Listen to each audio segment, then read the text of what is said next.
تخيل لو كان الصحابة لديهم موبايل.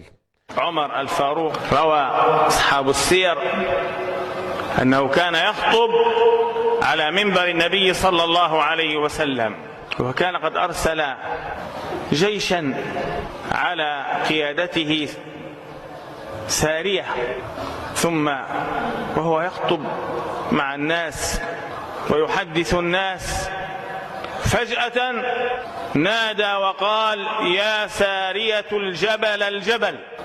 وكان سارية في بلاد العراق وعمر في المدينة المنورة. فلما رجع الجيش منتصرا سألوه: هل سمعت صوت عمر؟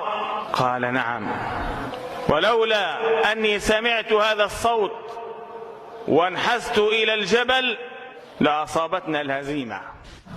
صلى على رسول الله صلى الله عليه وسلم.